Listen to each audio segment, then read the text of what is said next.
I stand frozen in my father's private dining room, the crystal wine glass slipping from my fingers as if in slow motion.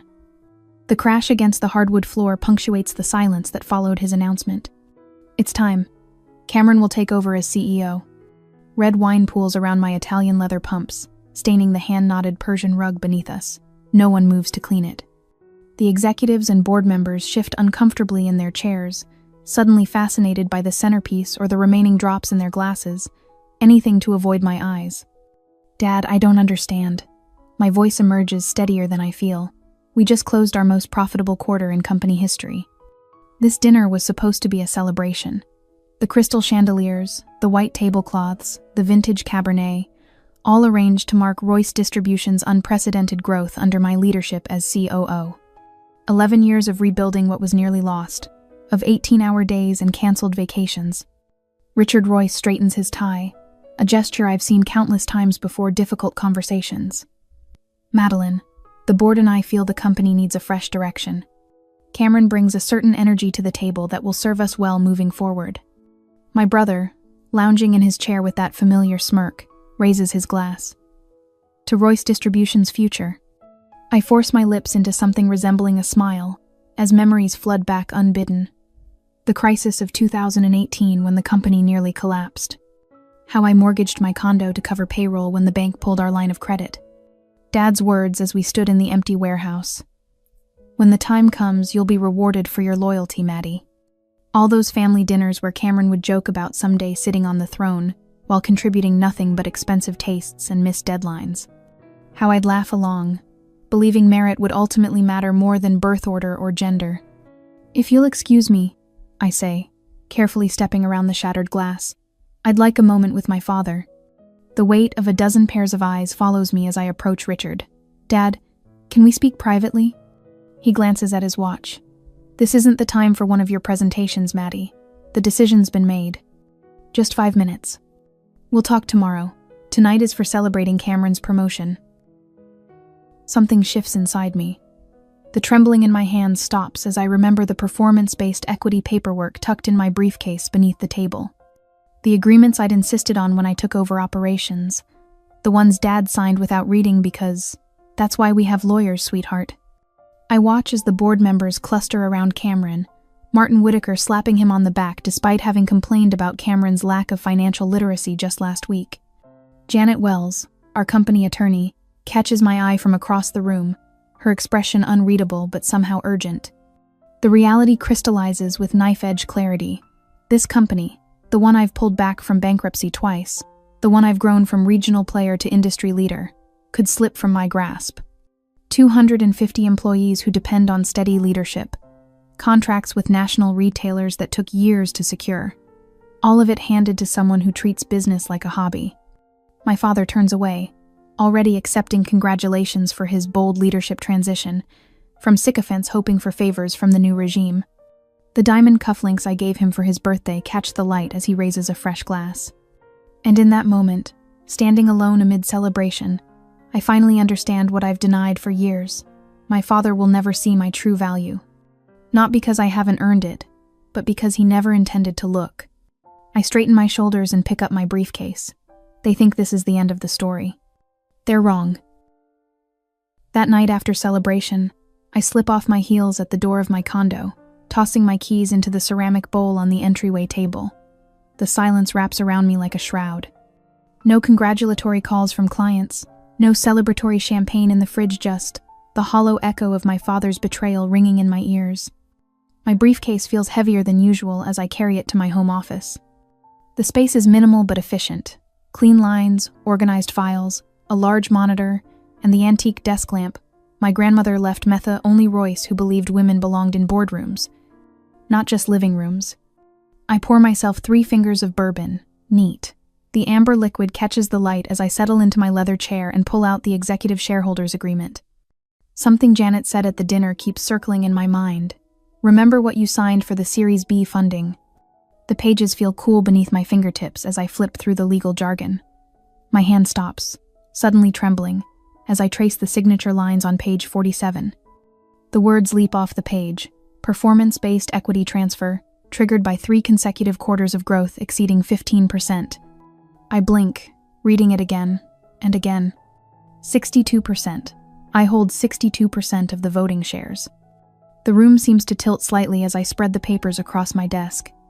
The equity I insisted on when I mortgaged everything to save the company. The stock transfers Dad signed when we restructured after the expansion to Texas and Colorado. The preferred shares granted when I brought in the Walmart contract. He never read them, I whisper to the empty room. He just signed whatever was put in front of him. A laugh bubbles up from somewhere deep inside me, half disbelief, half vindication. My father, the great Richard Royce, never bothered to read the fine print of what he was signing away. The bourbon burns pleasantly as I take a sip and reach for my phone. Janet arrives at my office the next morning with dark circles under her eyes that match my own. She's carrying a thick legal portfolio and a determined expression. "You found it," she says, settling into the chair across from my desk. I've positioned it slightly lower than my own, a small power move I learned from watching my father all these years. I found it. I spread the documentation across my desk, a modern glass affair that contrasts sharply with my father's antique mahogany. "Why didn't you tell me sooner?" Janet adjusts her glasses, a nervous habit I've noticed over our 7 years working together. "I warned Richard 3 months ago about the cumulative effect of those stock transfers." He laughed and said, "Paper doesn't run companies, Wells. People do." "And Cameron?" I ask, arranging the shareholder certificates in chronological order. "Mark called me last night," she says, referring to our CFO. "He's concerned about Cameron accessing the financials. Said your brother couldn't tell the difference between gross margin and markup during their last quarterly review." My phone buzzes with a text from Mark himself. "Third exec just called. Everyone's freaking out about C's takeover. Remember his Nevada venture?" I do remember. Cameron's attempt at running a distribution center in Las Vegas lasted 8 months before Dad had to step in and sell the facility at a loss. The memory of flying out there to help clean up the mess still makes my jaw clench. "The executive team has concerns about Cameron's previous ventures," Janet says, echoing my thoughts. "They're worried about what this means for the company's stability." "What it means?" I lean back in my chair, the weight of responsibility settling deeper on my shoulders. "It means 250 families could lose their livelihoods if he runs this company like he ran Las Vegas." Janet nods, passing me another folder. "The Tesla contract is up for renewal next month. They specifically cited leadership continuity as a key factor in their vendor evaluations." "And Walmart?" I ask, already knowing the answer. "Their procurement VP called me this morning. They've heard rumors." Janet's voice drops. "They're watching closely. Any hint of instability, and they'll start exploring other distribution partners." I stand and walk to the window, staring out at the Denver skyline. The morning sun glints off glass buildings, each one housing companies and people with their own struggles and dreams. 250 employees, families with mortgages, college tuitions, medical bills, all potentially jeopardized because my father couldn't bring himself to acknowledge his daughter's competence. This isn't just about my wounded pride anymore.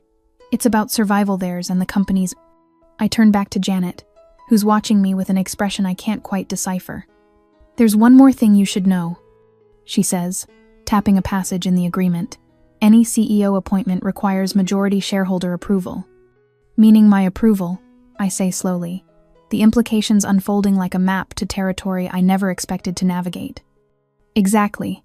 A small smile lifts the corner of her mouth. "Richard can't install Cameron without your signature." I sit back down, running my finger along the edge of the document that gives me control of the empire I helped build. The power I never knew I had until my father tried to take everything away.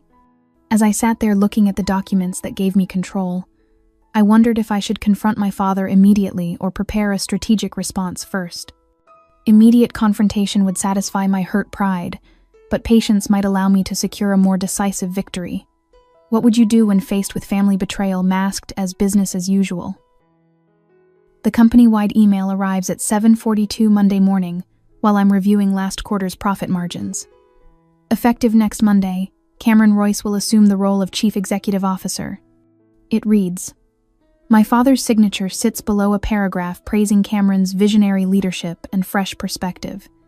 I close my laptop and stare out my office window at Denver's skyline. A strange calm washes over me, like the stillness before a tornado. My phone buzzes with messages from department heads seeking clarification. The marketing director wants to know how this affects the rebranding initiative. The The warehouse manager asks if the expansion to Seattle is still happening. By noon, the rumors have spread through every department. Susan from accounting stops by my door, hesitates, then walks away without speaking. 2 vice presidents cancel our standing meeting without explanation. The uncertainty ripples through the building like an invisible current.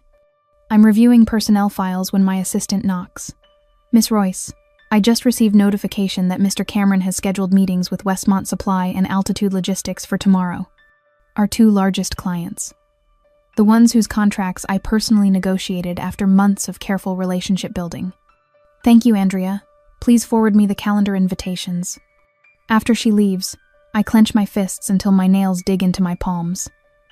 Cameron is moving faster than expected, establishing himself with key clients before the official transition. A strategic move I might admire if it weren't aimed at undermining my position. That evening, I discover Cameron has accessed confidential files regarding our upcoming contract negotiations with Thompson Manufacturing. The server logs show he downloaded pricing models and customer acquisition costs information that took my team months to compile. The thought of him presenting my work as his own makes my stomach clench. The weight of it all crashes down at 2 a.m. when I find myself still awake, rearranging sticky notes on my home office wall.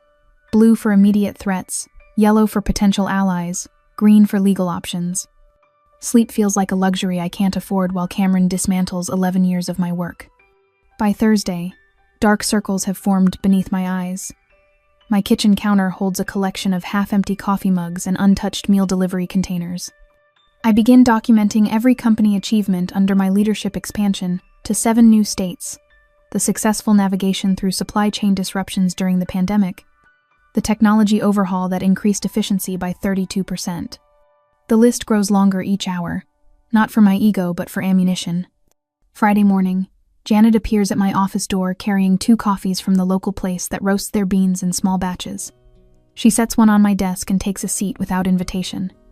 My grandmother always said, "The quiet ones are planning your funeral, while the loud ones are just planning their outfit for it." Her mouth quirks up at one corner. For the first time in days, I laugh. The sound feels foreign in my throat. Your grandmother sounds like she would have made an excellent corporate attorney. She would have eaten most of the board for breakfast. Janet agrees, sipping her coffee. Monday morning arrives with perfect clarity. I dress with deliberate Korea charcoal suit with subtle pinstripes, emerald silk blouse, grandmother's watch, war attire. When my father and Cameron stride into the boardroom at 9 sharp, they carry the confident air of men who believe the battle already won. Cameron lounges in a chair while scrolling through his phone. My father straightens his tie, that familiar gesture, before nodding to the folder in front of me. "This won't take long, Maddie.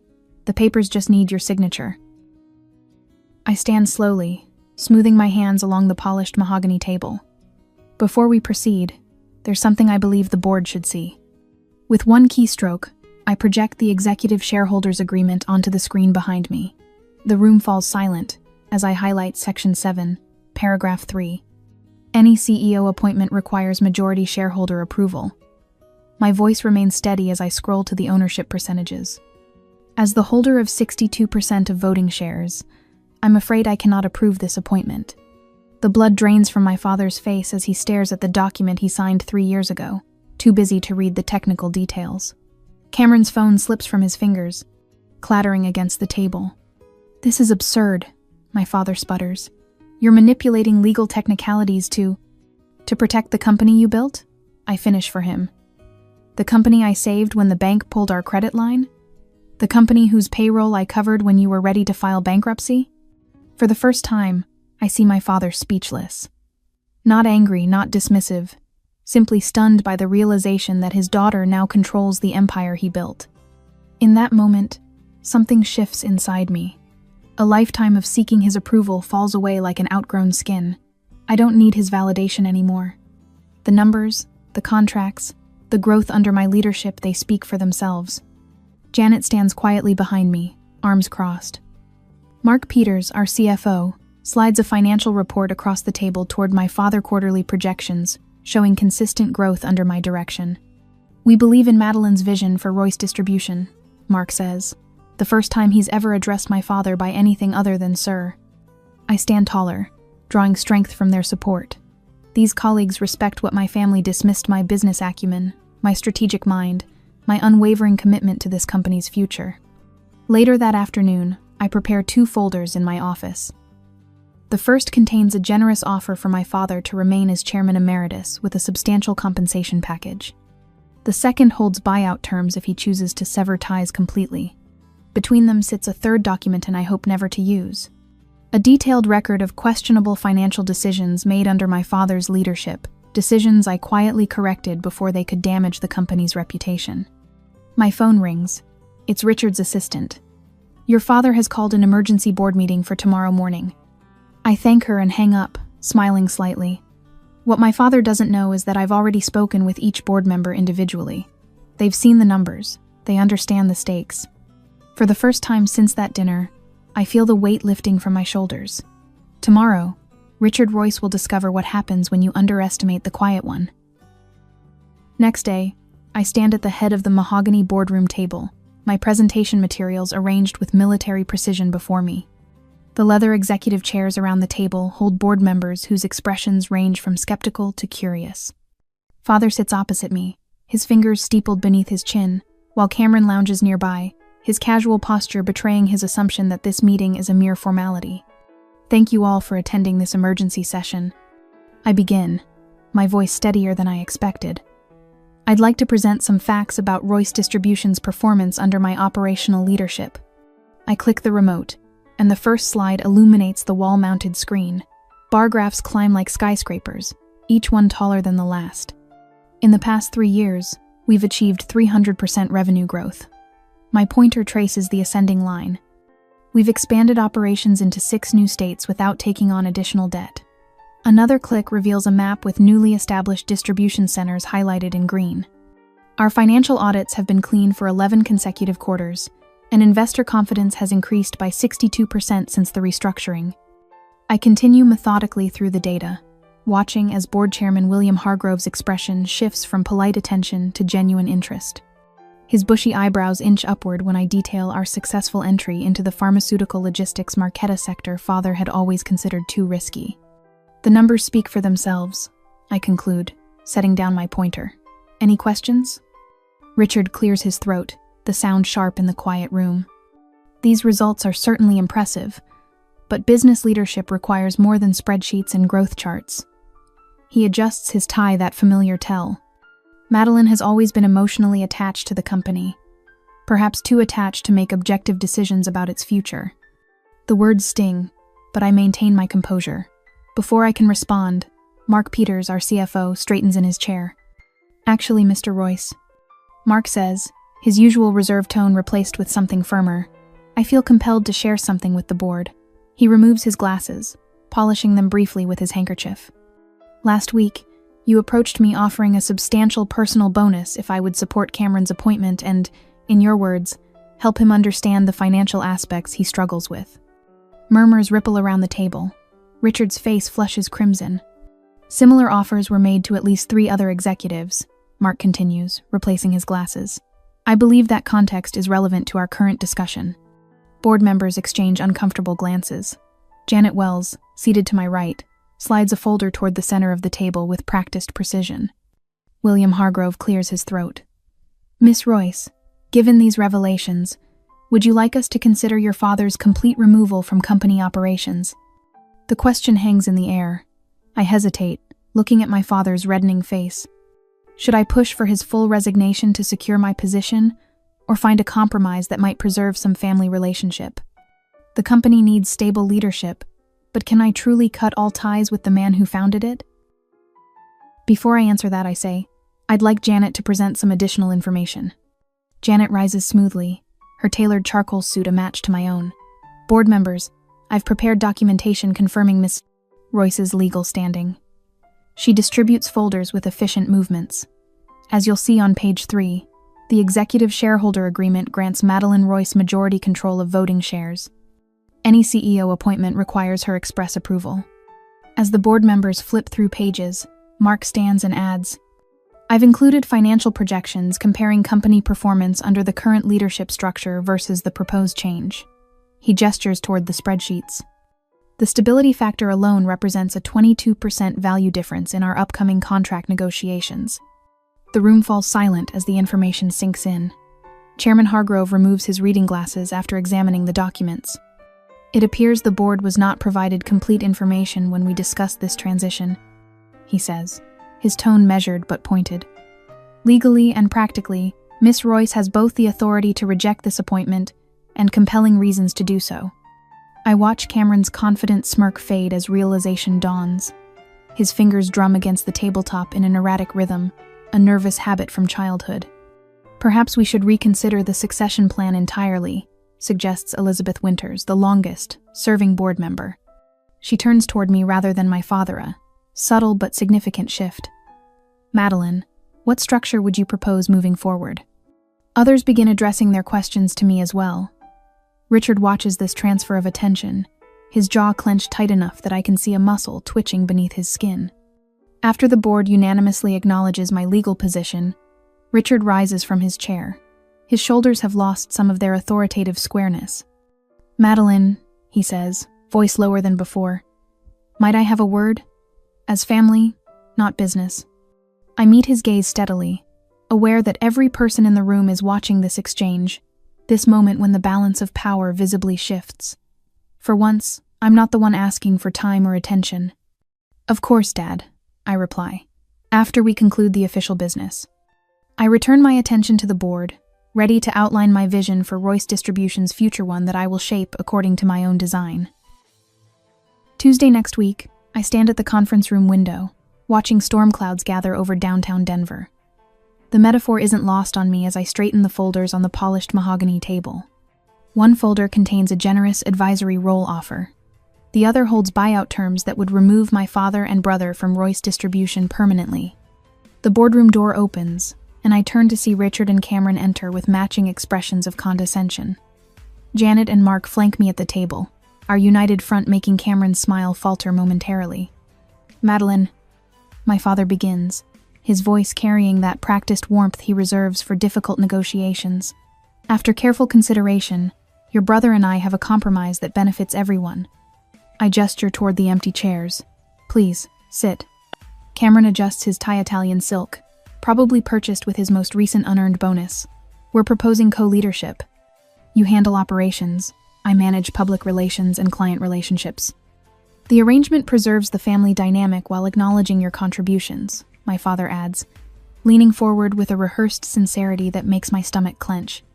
The Royce name has stood for excellence for 40 years. He continues, his voice dropping to that intimate tone he uses when invoking family history. Your grandfather built this legacy from nothing. Are you really willing to destroy that over a title? The familiar weight of guilt settles on my shoulders exactly as he intended. For a moment, I'm 12 years old again, desperate for his approval. Actually, I have a counter-proposal. My voice emerges steady as I open my laptop and turn the screen toward them. Before we discuss titles, let's review qualifications. I click through a slideshow of performance metrics. These are the results under my leadership. 300% revenue growth, expansion into 6 new states, clean audits for 11 consecutive quarters. Cameron shifts uncomfortably as I continue to the next slide. And these are the projects Cameron has managed in the past 5 years. The page displays a chart of missed deadlines, budget overruns, and abandoned initiatives. Each failure quantified in merciless detail. The Westridge contract he lost cost us $2 million in projected revenue. The Atlanta warehouse expansion he supervised went 40% over budget. The software implementation he insisted on handling personally failed basic security standards, requiring a complete restart. I stand, moving to the head of the table, me father's traditional position. I didn't build this company to watch it collapse under incompetent leadership, even if that leadership shares my last name. Mark slides forward a financial report. The board has reviewed these metrics. They understand the implications. Janet adds, several key clients have expressed concerns about the proposed transition. Walmart specifically asked for reassurance about management stability. My father's face flushes. This is absurd. Clients don't dictate our internal structure. They don't have to, I reply. They simply take their business elsewhere if they lose confidence in our leadership. I place both folders on the table and slide them across. You have 2 options. The blue folder contains terms for an advisory role with appropriate compensation, but no operational authority. The red folder contains buyout terms. Both documents require signatures by tomorrow morning. Cameron lurches to his feet, knocking his chair backward. "You ungrateful." He catches himself, remembering the executive team witnessing his outburst. "You wouldn't have a company without Dad. He founded Royce before you were born. And I saved it from bankruptcy. Twice." I hold his gaze until he looks away. "The second time was after your failed European expansion project." My father sits perfectly still, staring at the folders as though they might disappear if he refuses to acknowledge them. The silence stretches until Mark discreetly checks his watch. "The next board meeting is tomorrow at 9. I remind them. "I'll need your decision before then." Cameron reaches for the door handle, knuckles white with rage. "This isn't over." Actually, it is. I remain standing at the head of the table as Janet collects her documents. "You taught me business is business, Dad. This is just business." After they leave, I sink into the chair, adrenaline draining from my system. Janet touches my shoulder lightly. "Rumors are already circulating that Cameron will take the buyout and leave the industry altogether," she says. "Apparently, he's been talking about starting a vineyard in California." I nod, but the victory feels hollow. "And Richard?" "That's harder to predict," Mark answers, closing his portfolio. "Your father built this company on pride as much as business sense. The company will thrive, even under my leadership. But the cost weighs heavily as I walk back to my office to prepare for my first official day as CEO. The family photos on my credenza seem to belong to another lifetime. My assistant knocks softly 30 minutes later. "Your father's on line 1. I stare at the blinking light on my phone, hand hovering over the receiver, wondering what remains to be said between us. A year later, I adjust the portrait of my grandmother in the new headquarters lobby. Her stern eyes overlook the entrance where employees now scan badges bearing the redesigned Royce Distribution Logami logo. The modern glass and steel building stands as physical proof of what can happen in just 12 months of focused leadership. "Perfect timing as always, Miss Royce." Janet approaches with a tablet displaying the final quarterly numbers. "The board members are arriving now." I scan the figures: 127% revenue growth since I took control. 6 new distribution centers. The Tesla contract expanded to cover their entire Western operation. "Send Mark a copy before the meeting starts," I say, handing back the tablet. "I want him ready when questions come up about the expansion costs." Where I once would have spent hours preparing defensive explanations for every line item, I now simply direct. The quarterly meetings have become celebrations rather than interrogations, since I replaced 3 of my father's longtime allies with executives who understand modern logistics. The boardroom fills with confident chatter as I enter. No hushed whispers or sideways glances like the dinners of my past. When I take my position at the head of the table, father's former seat, the room quiets naturally. "Ladies and gentlemen," I begin, surveying faces that now look to me with respect rather than pity. Today marks 1 year since Royce Distribution recommitted to innovation and accountability as our guiding principles. My speech focuses on team achievements rather than personal vindication. I highlight Janet's legal department streamlining our compliance processes, Mark's financial restructuring that freed capital for expansion, the warehouse team's safety record that reduced insurance costs by 20%. Our success isn't measured by a single quarter or contract. I continue, noticing the board chairman's approving nod. It's built through consistent excellence and forward-thinking investments in both technology and people.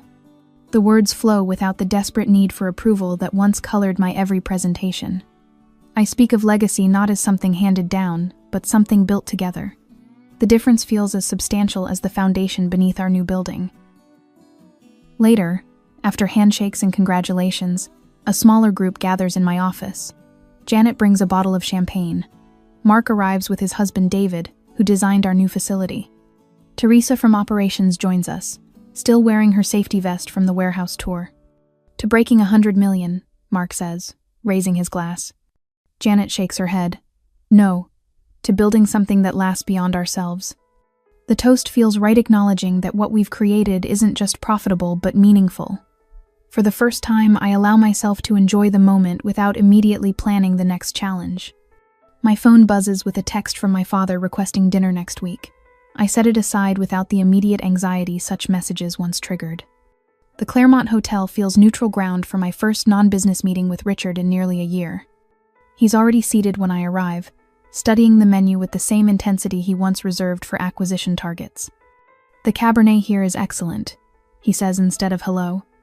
"I'm having sparkling water tonight," I reply. "Early meeting tomorrow with the team launching our new route optimization software." He nods, his gaze lingering on the minimal gold jewelry I wear now, instead of the pearls he gave me for my 30th birthday. The silence stretches until our orders arrive. "The Johnson family sold their regional operation last week," he finally offers. "30 million. Could have been more if they'd modernized their tracking systems like you did ours." It's the closest thing to a compliment he's ever given my strategic decisions. "I underestimated you," he says quietly as the waiter clears our plates. I study his face, the new lines around his eyes, the slightly less rigid posture. "You weren't the first," I reply. As I sit across from my father, watching him slowly recognize my true value, I wonder if some relationships can only heal after being completely broken first. What would you do? Maintain professional distance with family who betrayed you, or try to rebuild a personal connection once the business conflict is resolved?